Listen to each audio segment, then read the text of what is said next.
Hi friends, வணக்கம் and welcome to சித்தியா kitchen. இன்றைக்கி நம்ம கிச்சனில் எல்லாருக்குமே பிடிச்ச ரெசிபி தாங்க செய்ய போகிறோம். கறி நூடுல்ஸ்னால எல்லாருக்குமே ரொம்ப பிடிக்கும். எங்கள் வீட்லேயும் எல்லாருக்கும் பிடிக்குங்க. ஆனால் நான் அடிக்கடி வாங்குறதில்ல, எப்போவாவது தான் வாங்கி செய்வேன். இந்த தடவை வாங்கி செய்யும்போது அதை வீடியோவாக எடுத்து அப்லோட் பண்ணியிருக்கேன். வீடியோக்குள்ளே போகிறதுக்கு முன்னாடி எங்கள் சேனலை சப்ஸ்கிரைப் பண்ணாதவங்க சப்ஸ்கிரைப் பண்ணிக்கோங்க. அப்படி பக்கத்தில் இருக்க பெல் ஐக்கானை கிளிக் பண்ண மறக்காதீங்க. அப்போ தான் நாங்கள் அப்லோட் பண்ணுற வீடியோஸ் எல்லாம் நோட்டிஃபிகேஷனாக வரும். எதையுமே மிஸ் பண்ணாமல் நீங்கள் பார்க்க முடியும். வாங்க இப்போ நம்ம டேஸ்டியான கறி நூடுல்ஸ் செய்ய ஆரம்பிச்சிடலாம். நான் இங்கே டாப் ராமன் கறி நூடுல்ஸ் ஒரு பாக்கெட் எடுத்து வச்சுருக்கேங்க. இந்த ஒரு பாக்கெட்டையும் இன்றைக்கி செய்ய போகிறேன்.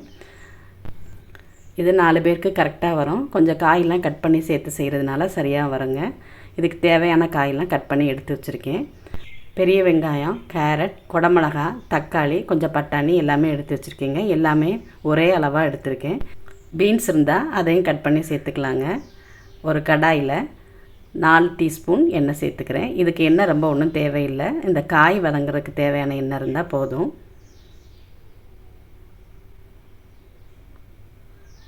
எண்ணெய் சூடானதும் கட் பண்ணி வச்சுருந்த வெங்காயத்தை ஆட் பண்ணிக்கலாம்.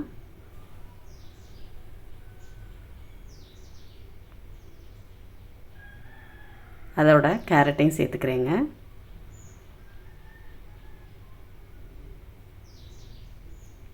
இப்போ பச்சை பட்டாணியும் சேர்த்துக்கலாம். இதெல்லாம் கொஞ்சம் வதங்கிறதுக்கு டைம் ஆகும், அதனால் இதை முதல்ல சேர்த்துடலாம்.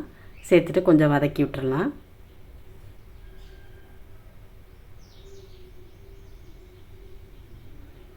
கொஞ்சமாக உப்பு சேர்த்துக்கிறேன். நான் இங்கே 1/4 டீஸ்பூன் சேர்த்துருக்கேன்.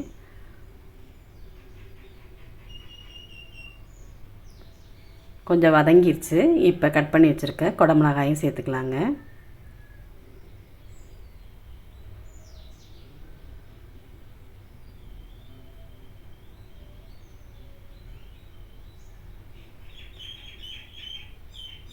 தக்காளி பழத்தையும் ஆட் பண்ணிக்கிறேன்.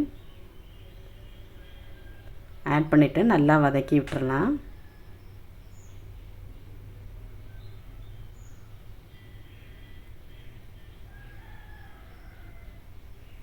காயெல்லாம் நல்லா வதங்கிருச்சு. இப்போ இதுக்கு தேவையான தண்ணி சேர்த்துடலாம்.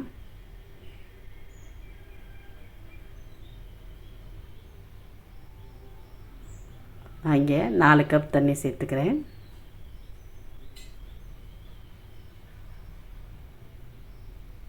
தண்ணி நல்லா சூடாகட்டும், மூடி வச்சிடலாங்க. தண்ணி நல்லா கொதிக்க ஆரம்பிச்சிருச்சு. காயும் ஓரளவு வெந்துடும் இதிலே. இப்போ நம்ம நூடுல்ஸை அதில் சேர்த்துக்கலாம்.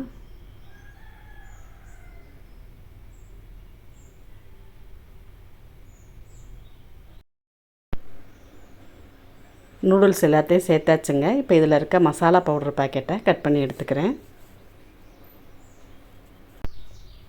இப்போ நூடுல்ஸோட அந்த மசாலா பவுடரையும் சேர்த்துக்கிறேன். சேர்த்துட்டு நல்லா மிக்ஸ் பண்ணி விட்டுறலாம். தண்ணி கொதிக்கும் போது கூட மசாலா பவுடரை ஆட் பண்ணிக்கலாங்க.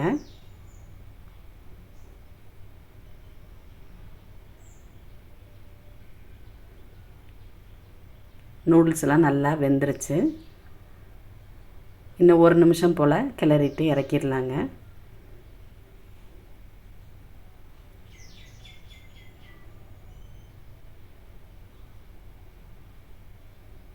மீடியம் ஃப்ளேமில் வச்சு 1 நிமிஷம் போல் கிளறியாச்சுங்க. நூடுல்ஸ் ரெடி ஆயிடுச்சு. இப்போ ஸ்டவ் ஆஃப் பண்ணிடுறேன். நம்மளோட கறி நூடுல்ஸ் ரெடி ஆயிடுச்சு. இது நல்லாயிருக்கும். நீங்களும் ட்ரை பண்ணி பாருங்கள். இந்த வீடியோ உங்களுக்கு பிடிச்சிருந்தா லைக் பண்ணுங்கள், ஷேர் பண்ணுங்கள், உங்கள் கமெண்ட்ஸ் பதிவு பண்ணுங்கள். தேங்க்யூ.